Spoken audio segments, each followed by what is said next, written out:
Hello guys, अगर आप लोगों को मेरी वीडियोस पसंद आ तो प्लीज मेरे चैनल को सब्सक्राइब कर दियो। बिट्रेड वॉर के पिछले एपिसोड के एंड में हमने देखा था कि वो स्पिरिट सिटी का सिटी लॉर्ड इस वाइस लीडर के पास आ जाता है और बोलने लगता है कि वाइस लीडर, मैंने ये सुना था कि एक कमाल का सूत्र मास्टर ये स्पिरिट सिटी के अंदर की जूजिनहाल के यहाँ पर आ रहा। आने के बाद वो तीनों बड़ी फैमिली के लिए कमाल कमाल का स्क्रिप्चर्स और ट्रेजर भी उन्हीं के सामने बना के बेचने वाला है। क्या ये सच है? अगर ये बात सच है तो वो कमाल का सूत्र मास्टर क्या हमारा सिटी लॉर्ड के मैंशन के यहाँ पर आकर हमारे लिए भी कमाल कमाल का स्क्रिप्चर बना सकता है? ये सुनने के बाद वो वाइस लीडर बोलने लगता है, हाँ सिटी लॉर्ड, आपने सही सुना, क्योंकि एक कमाल का सूत्रा मास्टर हमारे जूजिनहाल के यहाँ पर आ रहा है और आने के बाद हमारे लिए सेकंड ग्रेड की स्क्रिप्चर बना रहा है। और वो कमाल का सूत्रा मास्टर को यहाँ पर लाने के लिए हमारे जूजिनहाल काफी ज्यादा खर्चा उठाना पड़ रहा है, क्योंकि उस जैसे कमाल कमाल के ट्रेजर और स्क्रिप्चर्स को बनाने के लिए वो सूत्रा मास्टर को भी काफी ज्यादा मटेरियल्स की जरूरत पड़ती है और हमारा जूजिनहाल ही वो सारे मटेरियल्स को सूत्रा मास्टर को लाकर दे रहे हैं। ये सुनने के बाद सिटी लॉर्ड बोलने लगता है, मैं भी किसी से कम नहीं हूँ। अगर वो सूत्रा मास्टर सच में मेरे लिए इतना सारा ट्रेजर और स्क्रिप्चर बनाने के लिए तैयार हो जाओ, मैं भी उसके लिए कुछ ज्यादा पैसा खर्च करने लगता है। तो इसलिए आपको पैसे के बारे में चिंता करने की कोई भी जरूरत नहीं। तो इसीलिए आप उस सूत्रा मास्टर को एक बार रिक्वेस्ट कीजिए वो हमारे सिटी लॉर्ड के मैगजीन पे आने के लिए, और उसके बाद मुझे पूरा यकीन है कि वो सूत्रा मास्टर आपका बात मान के मेरे लिए काम करने के लिए तैयार हो जाएगा। ये सुनने के बाद सिटी लॉर्ड से वो वाइस लीडर बोलने लगता है, मैं रिक्वेस्ट करने के लिए तो कर सकता हूँ पर फाइनल डिसीजन उनका ही होगा। अगर वो सूत्रा मास्टर मेरे बात ना मान के वो नहीं आना चाहते तो मैं भी उसे ज्यादा फोर्स नहीं करूंगा। और उतना ही नहीं, हम सारे सेकंड ग्रेड की प्रिमिटिव ट्रेजर को हमारे ऑक्शन हॉल में बेचने वाले हैं, क्योंकि ये स्पिरिट सिटी के अंदर आप जैसे सिटी लॉर्ड की फैमिली और उस जैसे तीन बड़े बड़े फैमिली के अलावा छोटी छोटी फैमिली और हमारे जूजिनहाल उस जैसे छोटे छोटे फैमिलीज को भी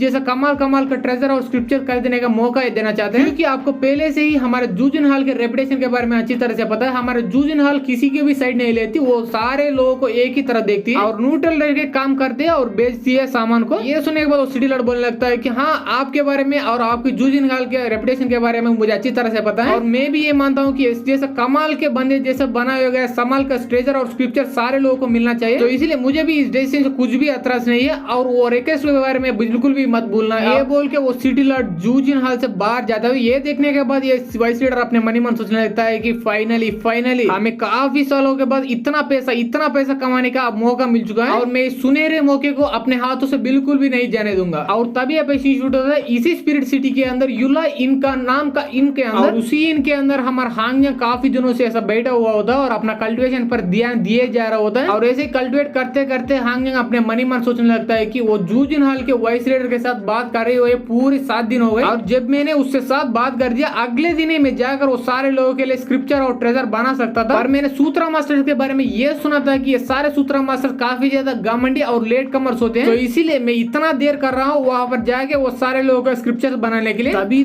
तभी तो मुझे काफी ज्यादा पैसा मिल जाएगा और वो पैसा ही की मुझे जरूरत है, क्योंकि हमारे हांग फैमिली के बीच और सीतू फैमिली के बीच कभी भी जंग हो सकती है और इसके वजह से मुझे जल्दी तो है ये सारे स्क्रिप्चर को बेच के पैसे कमा के वेपन्स और ट्रेजर्स कर देने के लिए। पर मैंने ये इन्फॉर्मेशन सुना था कि मेरे ग्रैंडपा यानी वो हांग फैमिली का पैट्रिया सीधा जाकर उस सीतू फैमिली के पैट्रियाज के साथ फाइट करे, उसके बाद उसके मेन हेल पूरी तरह से बर्बाद करते फिर से वापस लौट आ गया और इसके बाद वो सीतू फैमिली की सोच रही हमारे हांग फैमिली के लिए अटैक करने के लिए या नहीं। तो इसीलिए अभी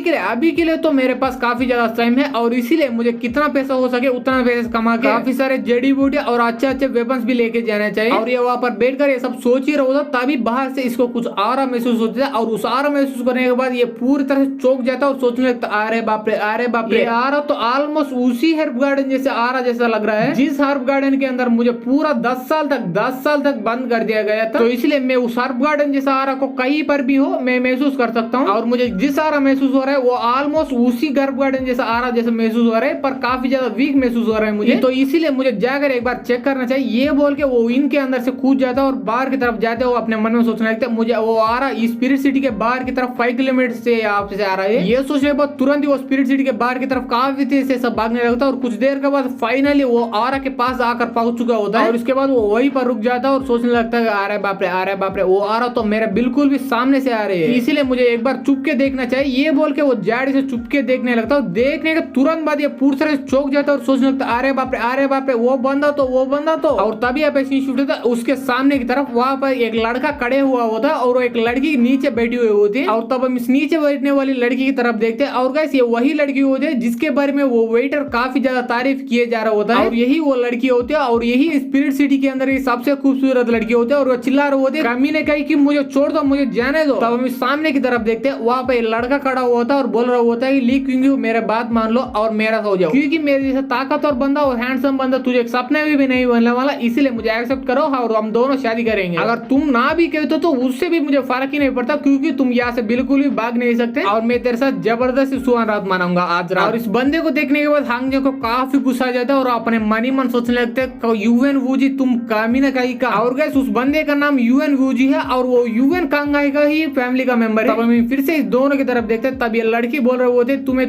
क्या चाहिए मुझसे। ये सुनने के बाद ये यूएन वूजी बोल रहा होता है हर मर्द को क्या चाहिए, मुझे भी वही ही चाहिए। मैंने सुना था कि स्पिरिट सिटी के अंदर काफी ज्यादा खूबसूरत लड़की है और इसीलिए मैं भी आकर देखना चाहता हूँ और देख लिया, और देखने के बाद तू मुझे काफी ज्यादा पसंद आए, इसीलिए मेरे साथ शादी करो या मरो। और ये सारे बात सुनने के बाद क्विंगी पूरी तरह से डर जाता है और चिल्लाने लगता है नहीं मुझे मरना नहीं है और तेरे साथ बिल्कुल भी शादी नहीं करना, इसीलिए प्लीज मुझे कोई बचा लो यहाँ पर आकर। ये बोल के ये काफी देर के साथ जोर से चिल्लाने लगते हैं और तभी वहाँ पे एक बंदा आ जाता है और इसके सामने आकर खड़ा हो जाता है। और गैस वो बंदा हमारा हांग जंग बिल्कुल भी नहीं है और वो खड़ा होने के बाद वो यूएन वूजी से कह रहा होता है वही पर रुक जा, अगर तू एक और कदम आगे बढ़ाने की कोशिश भी की तो मैं वहां पर आकर तुझे जान से मार डालूंगा। और ये बोलने के बाद ये पीछे मुड़कर क्विंगी से पूछ रहा होता है क्विंगी क्या तुम ठीक हो, क्या तुम कुछ भी नहीं हुआ है। और वो क्विंगी उस बंदे को पहले से जानता है, इसीलिए वो बोल रहे होते कि यूफे तुम फाइनली यहाँ पर आ ही गए। वो बंदा मुझे काफी देर से परेशान कर रहा है, इसीलिए उसे अच्छा सबक सिखाओ। और तब हम यूएन वूजी की तरफ देखते हैं, वो बोल रहा होता है तुम कौन हो, तेरी हिम्मत कैसे हुई मुझे रोकने की कोशिश करने की। ये सुनने के बाद ये बंदा बोल रहा होता है मैं इसी स्पिरिट सिटी का सिटी लॉर्ड का पहला बेटा हूँ और मेरा नाम चू यूफे है, तो इसीलिए अगर तू अपना बाप का दूध गई है तो लड़की को परेशान करना नहीं बल्कि मुझे परेशान करके दिखो, अगर तेरे तो अंदर इतना हिम्मत है तो। और ये सुनने के बाद यूएन वूजी काफी जोर से हंसने लगता है और बोलने लगता अरे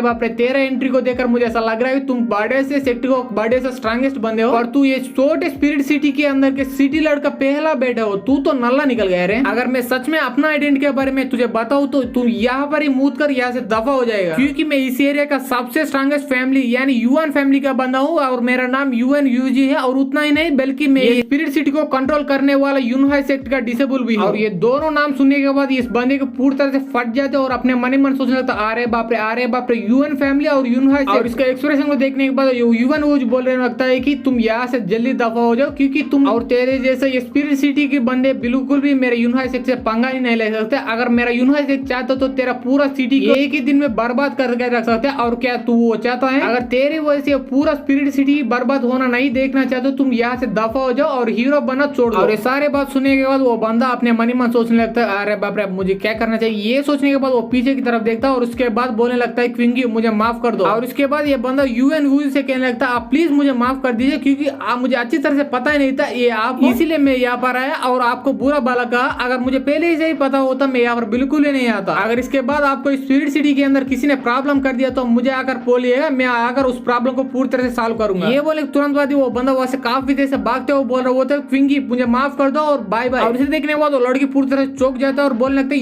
यूफे तुम कमी ने कही का मुझे ये पर छोड़कर मत जाओ। और ये सारे बात सुनने के बाद भी वो बंदा वहां पर बिल्कुल भी नहीं रुकता, वहां से कंप्लीटली चला जाता है। और तभी हमारा ये एपिसोड यहीं पर खत्म हो जाता है। अब देखते हैं गाइस हमारा हांग जंग इसको आकर बचा पाता है या नहीं। तो अगर आप लोगों को एपिसोड अच्छी लगी तो लाइक कर दे, सब्सक्राइब कर दे, शेयर कर दे and thanks for watching guys.